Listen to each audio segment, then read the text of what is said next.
महान व्यक्तियों ने विश्व को इस प्रकार बदल दिया है कि उनके व्यक्तित्व की गूंज उनके प्रस्थान के सदियों बाद भी ऐसी ही बनी हुई है जैसे उनके जीवन काल में थी। यह भी ऐसे ही महान व्यक्ति थे, महात्मा बुद्ध। तो आइए बात करते हैं महात्मा बुद्ध के बारे में। हेलो नमस्कार दोस्तों, स्वागत है हमारे channel the power of spirit पर। मैं हूं प्रेमलता एक नई वीडियो के साथ। यहाँ पर महात्मा बुद्ध के जीवन परिचय को पॉइंट में कवर कर। पहला पॉइंट है जन्म एवं जीवन वृत्ति, दूसरा शिक्षा एवं विवाह तथा विरक्ति, तीसरा महाभिनिष्क्रमण, चौथा है इनको ज्ञान की प्राप्ति कैसे हुई, पांचवा धर्म चक्र प्रवर्तन, छठवां है महापरिनिर्वाण, सातवां उपदेश और आठवां आखिरी है बौद्ध धर्म एवं संघ। तो आइए डिस्कस करते हैं। पहला पॉइंट जन्म एवं जीवन वृत्ति। इनका जन्म 563 ईसा पूर्व, निर्वाण 483 ईसा पूर्व में हुआ था।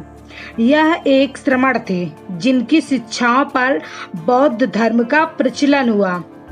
इनका जन्म लुम्बिनी नेपाल में 563 ईसा पूर्व इक्ष्वाकु वंशीय क्षत्रिय शाक्य कुल के राजा शुद्धोधन के घर हुआ था। इनकी माता का नाम महामाया था जो कोली वंश से थी। इनके जन्म के 7 दिन के बाद इनकी माता का निधन हो गया था। फिर इनका पालन पोषण इनकी मौसी महाप्रजापति गौतमी ने किया। लुम्बिनी वन नेपाल के तराई क्षेत्र में कपिलवस्तु और देवदह के बीच नौतनवा स्टेशन से 8 मील दूर पश्चिम में रुक्मिणदेही नामक स्थान के पास स्थित था। इनकी माता ने अपने नैहर देवदह जाते हुए रास्ते में सिद्धार्थ को जन्म दिया। इनका जन्म गौतम गोत्र में हुआ, इसलिए यह गौतम भी कहलाए। इनके पिता का नाम राजा शुद्धोधन था। इनके नाम का अर्थ है जो सिद्धि प्राप्त के लिए जन्मा हो।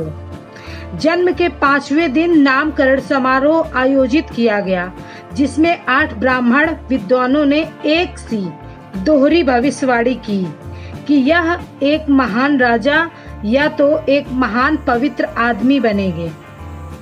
दक्षिण मध्य नेपाल के लुम्बिनी में महाराज अशोक ने 3री शताब्दी ईसा पूर्व बुद्ध के जन्म की स्मृति में एक स्तंभ बनवाया था। इनका जन्म दिवस थैरावदा देशों में मनाया जाता है। सिद्धार्थ का मन बचपन से ही करुणा और दया का स्रोत था। एक बार घुड़दौड़ में जब घोड़े दौड़े तो उनके मुंह से झाग निकलने लगा, तो उन्हें थका देखकर वहीं रोक दिया और जीती हुई बाजी हार गए। खेल में खुद को हार जाना पसंद था, लेकिन किसी को हराना और दुखी होना उनसे देखा नहीं जाता था। सिद्धार्थ के चचेरे भाई देवव्रत द्वारा तीर से घायल किए गए हंस की सहायता की और उसकी प्राणों की रक्षा की। ऐसे थे हमारे महात्मा बुद्ध। सेकेंड पॉइंट है शिक्षा, विवाह एवं विरक्ति।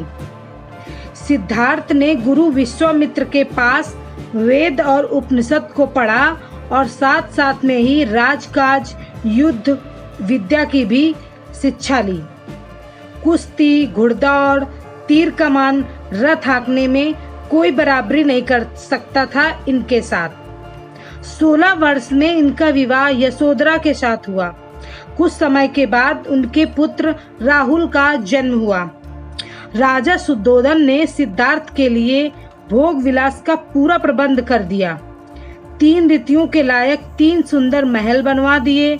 वहां पर नाच गाना, मनोरंजन और दास दासियों को सेवा में रख दिया गया। पर यह सभी चीजें संसार में इन्हें बांधकर नहीं रख पाईं। बसंत ऋतु में एक दिन सिद्धार्थ बगीचे की सैर पर निकले। उन्हें सड़क पर एक बूढ़ा व्यक्ति दिखाई देता है तो देखते हैं कि उसके दांत टूटे हुए, बाल पके हुए, शरीर टेढ़ा और हाथ में लाठी पकड़े धीरे धीरे कांपता हुआ सड़क पर चल रहा था। दूसरी बार जब राजकुमार बगीचे की सैर पर निकले तो उनके सामने एक रोगी आ गया। उसकी सांस तेज चल रही थी, कंधे ढीले पड़ गए थे, बाहें सूख गई थी, पेट फूल रहा था तथा चेहरा भी पीला पड़ गया था। दूसरे के सहारे से बड़ी मुश्किल से चल पा रहा था। फिर तीसरी बार एक अर्थी मिली। 4 आदमी उसे उठाकर ले जा रहे थे। पीछे बहुत से लोग थे। कोई रो रहा था, कोई छाती पीट रहा था, कोई बाल नोच रहा था। इस दृश्य ने उन्हें बहुत ही विचलित कर दिया।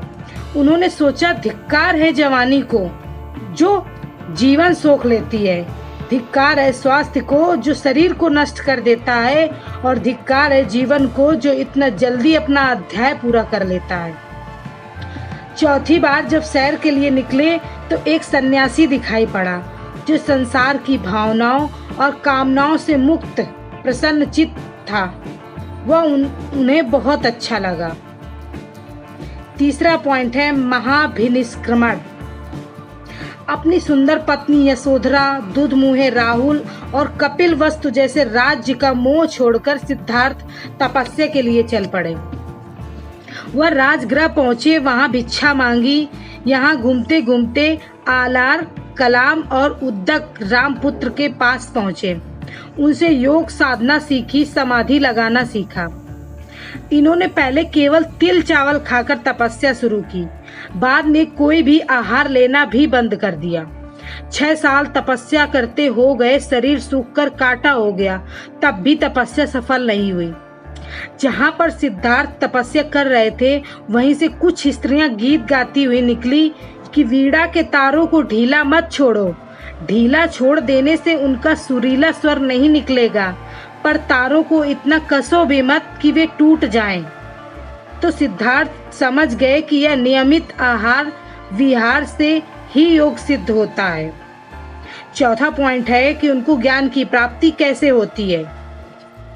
महात्मा बुद्ध के प्रथम गुरु अलार कलाम थे, जिनसे इन्होंने संन्यास काल में शिक्षा प्राप्त की। 35 वर्ष की आयु में वैशाखी पूर्णिमा के दिन पीपल के पेड़ के नीचे ध्यानस्थ थे। पास के गांव में सुजाता नामक स्त्री को पुत्र हुआ था, तो वह अपनी मन्नत पूरी करने के लिए सोने की थाल में गाय के दूध की खीर भरकर पीपल वृक्ष के पास पहुंची। सुजाता ने सोचा, यह वृक्ष देवता हैं जो पूजा लेने के लिए शरीर धरकर बैठे हैं। सुजाता ने सिद्धार्थ को आदर्श के साथ खीर भेंट की और कहा, जैसी मेरी मनोकामना पूर्ण हुई है, उसी तरह आपकी भी हो। उसी रात ध्यान लगाने पर सिद्धार्थ की साधना सफल हुई। तभी से सिद्धार्थ बुद्ध कहलाए। और जिस पीपल वृक्ष के नीचे सिद्धार्थ को बोध मिला, वह बोध वृक्ष कहलाया और गया का वह स्थान बोध गया बन गया। कैसी लगी वीडियो कमेंट करके जरूर बताइए। बाकी के बचे हुए पॉइंट्स को सेकेंड पार्ट में कवर करेंगे।